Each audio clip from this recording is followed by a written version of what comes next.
Hello friends, welcome to খেল দুনিয়া। Durand cup থেকে বিদায় নিল ইস্টবেঙ্গল। শিলং লাজংয়ের বিরুদ্ধে 2-1 গোলের ব্যবধানে হার ইস্টবেঙ্গলের। তোমরা জানো যে হঠাৎ করে ইস্টবেঙ্গলকে আজ কোয়ার্টার ফাইনাল ম্যাচটা শিলংয়ে গিয়ে খেলতে হয়েছে, কারণ কলকাতা থেকে ম্যাচ সরে গেছিল। তো সেদিক থেকে ইস্টবেঙ্গলের জন্য ম্যাচটা খুব একটা সুবিধার ছিল না, তাই সেই জায়গায় গিয়ে মানিয়ে নেওয়ার একটা ব্যাপার ছিল। উল্টো দিকে আবার এটাও ঠিক যে ইস্টবেঙ্গল আইএসএল এর দল, শিলং লাজং আই লিগের দল, তো সেখান থেকে ইস্টবেঙ্গলের জেতাটাই কিন্তু কাম্য ছিল। কিন্তু না, ম্যাচের প্রথম থেকেই কিন্তু ইস্টবেঙ্গল পিছিয়ে পড়ে, 8 মিনিটের মাথায় তারা পিছিয়ে পড়ে এবং তারপর কিন্তু অসংখ্য সুযোগ পেয়েছিল ইস্টবেঙ্গল, সেগুলো কাজে লাগাতে পারলে কিন্তু গোল আসতে পারতো।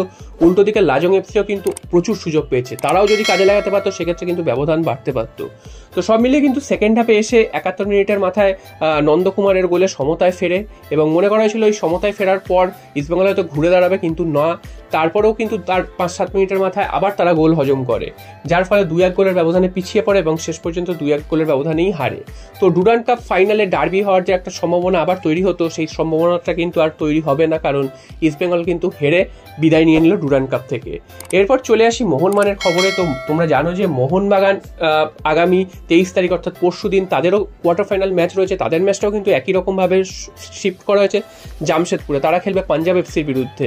তো সেই ম্যাচটাও মোহনবাগানের জন্য সহজ হবে না। তার আগে কিন্তু মোহনবাগান শিবিরে প্রচুর চোট আঘাতের একটা সমস্যা রয়েছে। জেমি ম্যাকলারেন কিন্তু এখনও ফিটই হতে পারেননি, এছাড়াও কিন্তু আশিক কুরুনিয়ান তিনিও চোটগ্রস্ত এবং মোহনবাগানও কিন্তু একটা সমস্যার মধ্যে দিয়ে যাচ্ছে। তো এদিকেও আমরা চোখ রাখবো যে মোহনবাগান আগামী পরশু দিন কী করে, সেখান থেকে মোহনবাগান কি সেমিফাইনালে উঠতে পারে নাকি মোহনবাগানও এরকম হঠাৎ করে একটা বিদায় নেবে, সেটাই কিন্তু দেখার। আর এছাড়াও কিন্তু আগামী আইএসএল যে শুরু হবে, সেই আইএসএল শুরুর ডেট আমরা জেনে গেছি। 13ই সেপ্টেম্বর থেকে আইএসএল শুরু হতে চলেছে এবং সমস্ত কিছু ঠিকঠাক থাকলে মোহনবাগান এবং মুম্বাই ম্যাচ দিয়ে কিন্তু আইএসএল শুরু হবে এবং সেই খেলাটা হবে যুবভারতীতে 13 তারিখ। তো এই ম্যাচটা দিয়ে আইএসএল 11 স্টার্ট হচ্ছে, এটাই সেরকমটাই কিন্তু জানা গেছে। তো তোমাদের কি মনে হয় যে এই ম্যাচ মোহনবাগান মুম্বাইয়ের মতন হাই ভোল্টেজ ম্যাচ প্রথম ম্যাচেই কি দেওয়া উচিত হয়েছে, না এটা আরও পরে দিলে ম্যাচটা আরও আকর্ষণীয় হতো? সেটা কিন্তু তোমরা অবশ্যই কমেন্ট বক্সে জানাবে। এর লাস্ট আপডেট সেটা হচ্ছে আগামীকাল 22 তারিখ অর্থাৎ আনোয়ার কেসের একটা ফয়সালার দিন। তোমরা জানো যে আনোয়ার নিয়ে অনেকটা সময় পেরিয়েছে, এখনও কিন্তু সে অর্থে কোনো রেজাল্ট আসেনি এবং আগামীকালই কিন্তু জানা যাবে যে অ্যাকচুয়াল আনোয়ারকে নেওয়ার জন্য ইস্টবেঙ্গল তাদের কি শাস্তি হচ্ছে, নাকি আনোয়ারকে নেওয়ার জন্য ইস্টবেঙ্গলের কোনো শাস্তি হবে না, বা আনোয়ারেরই বা কী শাস্তি হবে সেটা কিন্তু আগামীকাল জানা যাবে এবং সেখান থেকেই কিন্তু কনফার্ম হবে যে এই যে চুক্তিটা করেছে এরকম মোহনবাগানকে না জানিয়ে, বা একটা চুক্তি ভঙ্গ করেছে, সেটা তো পিএসসি মেনেই নিয়েছে যে চুক্তি ভঙ্গ হয়েছে এবং সেটা কিন্তু আনজাস্টভাবে আনোয়ারকে সই করিয়েছে ইস্টবেঙ্গল।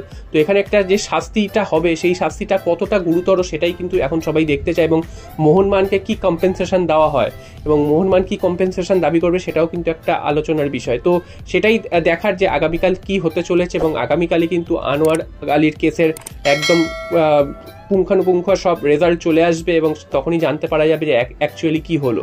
তো তোমাদের কি মনে হয়, আনোয়ার নিয়ে মোহনবাগান কি নৈতিকভাবে হেরে গেছে, নাকি মোহনবাগানের এখনো সুযোগ রয়েছে আনোয়ারকে নিয়ে ইস্টবেঙ্গলকে চাপে ফেলা বা আনোয়ারকে ব্যান খাওয়ানোর একটা সুযোগ রয়েছে মোহনবাগানের কাছে? সেটা কিন্তু তোমরা অবশ্যই